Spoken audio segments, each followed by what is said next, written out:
Hello friends, welcome to my channel always happy. मैं हूँ शाहीन जमान। आप सभी को मेरे चैनल पर स्वागत है। चलिए आज आप लोगों को एक्सिस बैंक का विस्तारा प्लैटिनम क्रेडिट कार्ड के एलिजिबिलिटी, अप्लाई करने का प्रोसेस और फीस एंड चार्जेस और फीचर्स के बारे में बताने वाला हूँ मैं। तो ये मेरा लाइफ का पहला क्रेडिट कार्ड था जो कि लाइफ टाइम फ्री बोल के दिया गया था, जबकि ये क्रेडिट कार्ड का लाइफ टाइम फ्री किसी को भी मिलता नहीं है। इसका जो चार्जेस जो भी है वो मैं बाद में बताने वाला हूँ, लेकिन ये मुझे धोखे से दिया गया था। और एक्सिस बैंक का जो ऑफिसर्स, क्रेडिट कार्ड का जो ऑफिसर्स थे, उन्होंने मुझे ये लाइफ टाइम फ्री बोल के दिया था। जब मुझे क्रेडिट कार्ड के बारे में कुछ पता ही नहीं था, तब मुझे ये कार्ड मिला था। तो चलिए, वो तो अलग बात हुआ। उसके अगर इंटरेस्टेड हो कैसे उन्होंने हमको धोखा दिया था ये credit card life time free बोल के, अगर इंटरेस्टेड हो तो कमेंट सेक्शन में कमेंट करना, मैं उसके लिए एक अलग वीडियो बना दूँगा। तो चलिए शुरू करते हैं। देखिए, ये जो एक्सिस बैंक का विस्तारा प्लेटिनम क्रेडिट कार्ड है, ये बेसिकली ये जो एयर ट्रैवलर है उनके लिए ये क्रेडिट कार्ड है। जो हर महीने एयर पे फ्लाइट पे ट्रैवल करते हैं उनके लिए ये सबसे कम का है। अगर आप ऑनलाइन शॉपिंग्स वगैरह या फिर ऑफलाइन शॉपिंग्स वगैरह करते हो तो आपके लिए क्रेडिट कार्ड बिल्कुल भी नहीं है। ये क्रेडिट कार्ड है जो लोग हमेशा एक शहर से दूसरे शहर पे या फिर एक कंट्री से दूसरे कंट्री पे जाते हैं, जो फ्लाइट ट्रैवल करते हैं उनके लिए ये बहुत फ़ायदेमंद है। तो मैं उन्हीं के लिए ये कार्ड को लेने के लिए बोलूँगा। तो चलिए बिना वक्त गवाए शुरू करते हैं। तो ये जो Axis Bank Vistara platinum credit card है, ये कार्ड लेने के साथ साथ आपको एक complimentary economy class ticket welcome as a welcome gift मिलेगा। ठीक है, कम्प्लीमेंट्री इकोनॉमी क्लास टिकट मिलेगा आपको। और ये जो कार्ड है, ये कार्ड आपको लेने के लिए अगर आप ऑनलाइन पे अप्लाई करते हो तो सर ठीक है। तो चलिए इसका एलिजिबिलिटी बता देते हैं आपको। ये जो कार्ड है इसका एलिजिबिलिटी है, अगर आपके पास पैन कार्ड होना चाहिए। अगर पैन कार्ड नहीं हो तो फॉर्म 60 भरना पड़ेगा। और अगर आप बिजनेसमैन हो तो आपके लिए ITR देना ज़रूरी है। और अगर आप सैलरीड पर्सन हो तो आपके लिए पे स्लिप देना पड़ेगा प्रूफ ऑफ इनकम के तौर पे। ठीक है, और रेसिडेंट प्रूफ जो रहेगा वो रहेगा passport, driving licence, ration card, electricity bill, landline, telephone bill. इसमें से किसी को भी आप दे सकते हो। आधार कार्ड भी प्रोवाइड कर सकते हो रेसिडेंट प्रूफ के तौर पे। और यहाँ पे आपको बताना चाहूँगा कि अगर आप बिजनेसमैन हैं लेकिन आपके पास कोई ITR नहीं है, तब भी आप ब्रांच में जाके पता कर सकते हो कि आपके लिए कोई ऑफ़र चल रहा है कि नहीं। खास करके क्रेडिट कार्ड के लिए आपको कस्टमर ID देना पड़ेगा, date of birth, PAN card वगैरह सब कुछ उनको प्रोवाइड करना पड़ेगा। अगर आपके पास एक्सिस बैंक का अकाउंट है तो आपके लिए बहुत आसान हो जाएगा ये काम। तो चलिए, इनके लिए जो नेट इनकम पर एनुअल, मतलब वार्षिक, मतलब एनुअल पे आपका इनकम 6 लाख रहना चाहिए। अगर आपका नेट इनकम 6 लाख है पर एनुअल तो तभी आप अप्लाई कर सकते हो। और रेजिडेंट ऑफ इंडिया होना पड़ेगा। और आपको 18 ईयर्स की ऊपर होना चाहिए जो आपका एड ऑन कार्ड होल्डर है। एड ऑन कार्ड मतलब एक होता है प्रिंसिपल प्राइमरी कार्ड होल्डर और एक होता है एड ऑन कार्ड होल्डर। मतलब प्राइमरी कार्ड होल्डर है जिसके नाम पे एक क्रेडिट कार्ड बनेगा, और जिसके नाम पे ही क्रेडिट कार्ड बनेगा वो है प्राइमरी कार्ड होल्डर। और उसी कार्ड की जो लिमिट है वो लिमिट को यूज़ कर सकते हैं आपके भाई हो या फिर आपके पिताजी या फिर आपका मम्मी या फिर आपका बहन, ठीक है, या फिर आपका वाइफ या फिर आपका बेटा या फिर आपका बेटी, कोई भी हो सकता है आपका फैमिली का, जो आपका वो क्रेडिट कार्ड का लिमिट सेम लिमिट इस्तेमाल कर सकता है। लेकिन उनके लिए एक दूसरी कार्ड बनवाना पड़ेगा उसकी उसी के नाम पे, लेकिन वो होगा एड ऑन कार्ड होल्डर। ठीक है, तो प्राइमरी कार्ड नहीं रहेगा तो एड ऑन कार्ड अपने आप बंद हो जाएगा और प्राइमरी कार्ड ही मेन। ठीक है, तो ठीक है चलिए। और ये जो प्राइमरी कार्ड होल्डर होता है बिटवीन 18 ईयर्स एंड 70 ईयर्स, मतलब 18 साल से 70 साल के बीच में होना चाहिए प्राइमरी कार्ड होल्डर का एज। ठीक है, तो एलिजिबिलिटी आप समझ गए होंगे। तो चलिए फिर से मैं फ़ीस एंड चार्जेस के बारे में बता देता हूँ इस कार्ड का। मैं फिर से बता देता हूँ कि कभी कभी ऐसा होता है कि बिजनेसमैन के पास ITR नहीं होता है, तब भी वो ब्रांच में जाके पता कर सकते हैं कि उनके अकाउंट पे कोई इस क्रेडिट कार्ड के ऑफ़र चल रहा है कि नहीं। जैसा कि मैं आपको बताने वाला हूँ कि मेरे पास ITR नहीं था जब मैंने फर्स्ट क्रेडिट कार्ड लिया था इस वाला, तब भी नहीं था। और अभी मैं 5 क्रेडिट कार्ड, एक्सिस बैंक का 3 क्रेडिट कार्ड का होल्डर हूँ और SBI का 1 क्रेडिट कार्ड है मेरे पास, HDFC का भी 1 क्रेडिट कार्ड है मेरे पास। मतलब अभी भी मेरे पास ITR नहीं है, मतलब उतना ज़्यादा इनकम मैं करता नहीं हूँ जो इनकम टैक्स देना पड़े। ठीक है, ओके। तो चलिए इसका फ़ीस एंड चार्जेस के बारे में बता देता हूँ आपको। जो जॉइनिंग फ़ी रहता है वो रहता है 1500 रुपया। और मैं बिस्तरा का प्लैटिनम के बारे में बोल रहा हूँ, तो चलिए प्लैटिनम के बारे में ही बोल देता हूँ आपको। जो बिस्तरा प्लैटिनम का जो जॉइनिंग फ़ी है 1500 रुपया और एनुअल फ़ी रहेगा 1500 रुपया। ठीक है, फर्स्ट ईयर सिर्फ जॉइनिंग फ़ी लगेगा, एनुअल फ़ी तो नहीं लगेगा, लेकिन सेकेंड ईयर से एनुअल फ़ी लगेगा। ठीक है, जॉइनिंग फ़ी 1 टाइम होता है और सेकेंड ईयर थर्ड ईयर वो 1500 रुपया एनुअल फ़ी लगेगा। ठीक है, standard add on card joining fee nil, मतलब एड ऑन कार्ड कोई भी लो कोई फ़ी नहीं रहेगा।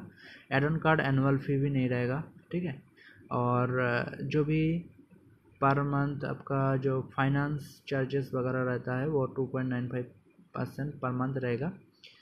और कैश विड्रॉल फ़ी 2.5% मिनिमम 500 रुपया। कैसा, मतलब 2.5% के हिसाब से लगेगा, लेकिन अगर मान के चलिए आपने कैश विड्रॉल किया 100 रुपया, ठीक है, तब आपको फ़ाइन लगेगा 500 रुपया।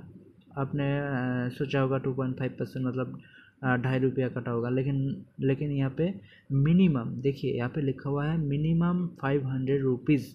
ठीक है, अगर आपने 100 रुपया निकाला ATM से तो आपको 500 रुपया चार्ज देना पड़ेगा। अगर मान के चलिए आपने 1000 रुपया आपने निकाला तब भी आपको 500 रुपया चार्ज देना पड़ेगा। ऐसा करके अगर आपके पास अगर आपने 10,000 रुपया निकल लिया तब भी 500 रुपया, 20,000 रुपया निकल लिया तब भी 500 रुपया, 50,000 रुपया निकल लिया तब भी कितना लगेगा, 500 नहीं, 50,000 पे कितना लगेगा, 700 सॉरी 2.5% के हिसाब से लगेगा। ठीक है, और फ़ी और कैश पेमेंट जो रहेगा वो 100 रुपीज़ की। कार्ड रिप्लेसमेंट, मतलब अगर आपको कोई भी कार्ड चोरी हो जाता है या फिर गुम जाता है तो इसके लिए आपको रिप्लेस करवाना पड़ता है, ब्लॉक एंड रिप्लेस, तो इसके लिए कोई भी चार्जेस देना नहीं पड़ेगा। ठीक है, और डुप्लीकेट स्टेटमेंट भी, मतलब आपका पास स्टेटमेंट नहीं पहुंचा या फिर स्टेटमेंट पहुंचा था लेकिन वो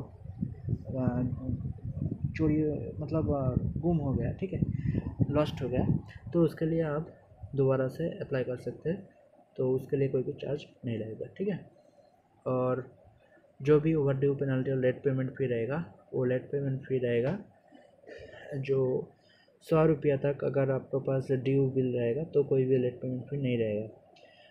अगर 100 रुपया लगेगा, यदि आपका जो ड्यू है वो 101 से 300 रुपया के अंदर है तो 100 रुपया आपको लेट पेनल्टी फ़ी देना पड़ेगा।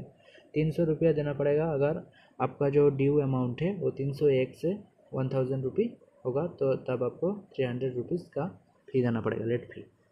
500 रुपीज़ का लेट फ़ी देना पड़ेगा अगर आपका जो ड्यू बिल अमाउंट है वो 1001 रुपी से 5000 के अंदर है, तब आपको 500 रुपीज़ का लेट पेमेंट फ़ी देना पड़ेगा। अगर आपका जो ड्यू अमाउंट है वो 5001 रुपीज़ से 10,000 के अंदर है, तब आपको लेट पेमेंट फ़ी देना पड़ेगा 600 रुपीज़, ठीक है। और अगर आपके जो ड्यू अमाउंट है वो 10,001 रुपीज़ से लेकर के उससे ज़्यादा होगा तो 700 रुपीज़ तक की आपको लेट पेमेंट फ़ी देना पड़ेगा। आप लोगों को बता दूँ कि ये जो फ़ी रहता है, जो भी फ़ी चार्जेस वगैरह रहता है, सिर्फ यहाँ पे तो शो हो रहा है 100, 300, 500, 600, 700, लेकिन इसके ऊपर अलग से GST भी लगता है, ठीक है। मान के चलिए आपको 700 रुपीज़ लेट पेनल्टी फ़ी लग चुका है, तो उसके ऊपर 18% के हिसाब से आपको देना पड़ेगा GST, ठीक है। 18% के हिसाब से GST देना पड़ेगा। तो वहाँ पे 700 रुपया में 18% कैलकुलेट कर लीजिए तो 126 रुपीज़ के आसपास आ जाएगा, ठीक है। 126 रुपीज़, ठीक है। तो ये जो GST है ये एक्स्ट्रा देना पड़ेगा, मतलब 826 रुपीज़ देना पड़ेगा अगर आपका जो ड्यू अमाउंट है वो 10,000 से ऊपर है, ठीक है। 10,001 रुपीज़ के ऊपर है। ओवर लिमिट पेनल्टी, अगर आपका जो लिमिट रहता है क्रेडिट लिमिट उसके ऊपर उससे भी ज़्यादा आपने पेमेंट कर दिया तो उसके लिए आपको 3% का चार्ज देना पड़ेगा, और ये भी मिनिमम 500 रुपीज़। आप समझ गए होंगे कि यह मिनिमम का मतलब क्या है यहाँ पे, ठीक है।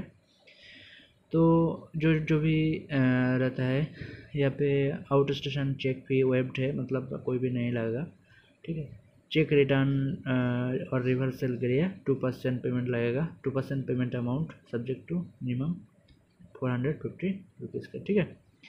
और मोबाइल अलर्ट के लिए कोई भी चार्ज नहीं लगेगा, बैलेंस इंक्वायरी के लिए भी कोई चार्ज नहीं लगेगा, ठीक है। और अगर फॉरेन करेंसी ट्रांजैक्शन करते हो तो 3.5% का हिसाब से ट्रांजैक्शन वैल्यू के ऊपर चार्ज लगेगा, ठीक है। और फ्यूल ट्रांजैक्शन चार्जेज 1% ट्रांजैक्शन, मतलब 100 रुपये में 1 रुपया का सरचार्ज करेगा। अगर कहीं से भी कोई भी पेट्रोल पंप से अगर पेट्रोल डलवाते हो क्रेडिट कार्ड यूज़ करके तो 1% का सरचार्ज डिडक्ट होगा, ठीक है। मतलब 100 रुपये का पेट्रोल भरवाने पे आपको 101 रुपया कटेगा, ठीक है। और ये तो बता दिया आपको जो भी एक्सिस बैंक प्लैटिनम बिस्तरा प्लैटिनम क्रेडिट कार्ड के बारे में। और आपको बता दूं कि ये जो क्रेडिट कार्ड है, ये क्रेडिट कार्ड फिर से बता दूं कि ये फ्लाइट ट्रेवलर के लिए बेटर है। और ये जो इसका जो ख़ास बात है कि जो भी कुछ रहता है इसका मतलब माइलस्टोन वगैरह वो भी बता देता हूँ आपको कि कितना से ये जो earn 2 CB points for every 200 spend, मतलब 200 रुपया स्पेंड करने पे आपको 2 CB पॉइंट्स मिलेगा, ठीक है। और ये CB पॉइंट्स आप बिस्तरा पे फ्लाइट बुक करने में इस्तेमाल कर सकते हो, ठीक है। और get bonus CB points and up to 3 economy class tickets on achieving the milestone spends. अगर आप माइलस्टोन क्रॉस करते हो तो आपको